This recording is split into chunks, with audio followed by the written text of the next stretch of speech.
I left work late that night, right as a heavy storm rolled into the city. Thunder echoed between buildings, and rain sheeted down hard enough to blur the streetlights into long, wavering streaks. Public transit was delayed, and rideshare prices were surging.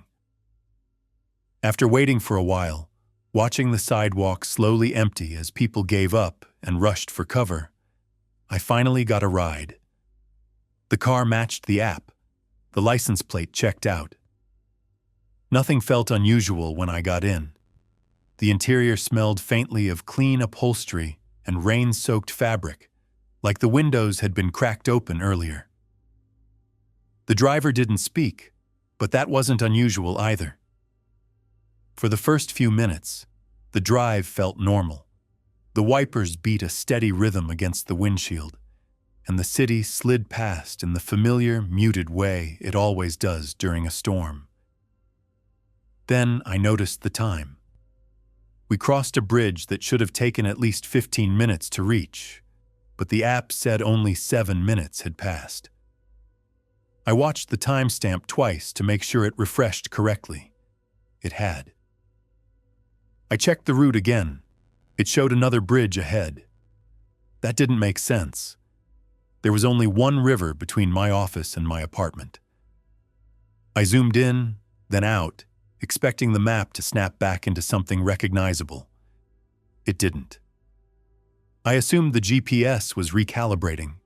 That explanation felt thin, but it was easier than considering anything else.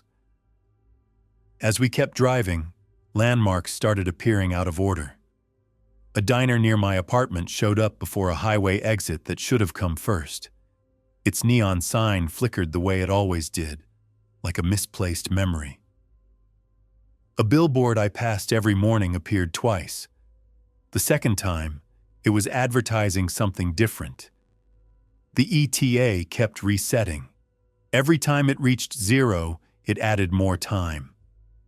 The number jumped forward without animation, like it had skipped something important. I asked the driver if traffic was rerouting. He glanced at the screen and said calmly, "It's fine. This happens sometimes." His voice carried no irritation, no reassurance, just fact. We crossed another bridge, then another. Each one looked familiar, but slightly different. Different lighting, different guardrails, different spacing between street lamps. On one of them, the river below reflected nothing at all. I opened a second Maps app. It showed us in a completely different part of the city, then refreshed and placed us back on a bridge we'd already crossed. For a moment, both locations overlapped, the screen jittering as if unsure which one to believe. My phone buzzed with a notification. "You're almost there." The words felt premature, almost mocking. I wasn't. I asked the driver how long we'd been driving. He said 12 minutes. He didn't check the clock when he said it. I knew it had been much longer. I thought about telling him to stop again, but nothing felt dangerous enough to justify jumping out in the rain. The storm outside seemed heavier now, louder, as if the sound was trapped against the glass. I tried calling someone. Calls wouldn't go through, even though messages and data still worked. Every call connected to nothing but a low hiss. Not static, something smoother, continuous, like air moving through a narrow space. At some point, I realized I couldn't remember the last time we'd exited a bridge. There was no sense of ascent or descent anymore. We were just crossing them. I told the driver to pull over. He slowed down but didn't stop. The car drifted closer to the shoulder, then eased back into the lane. "There's nowhere safe right now," he said. "We'll be there soon." He didn't look at me when he said it. The last thing I remember clearly is crossing a bridge with no streetlights at all. Just darkness and the sound of rain on metal. No city glow, no reflections. Just the sensation of forward motion. After that, everything breaks apart. Time doesn't feel like it moves forward so much as it scatters. I woke up in a police station just before morning. My clothes were still wet, stiff with drying rain. An officer told me they'd found me sitting on a bridge, soaked and disoriented.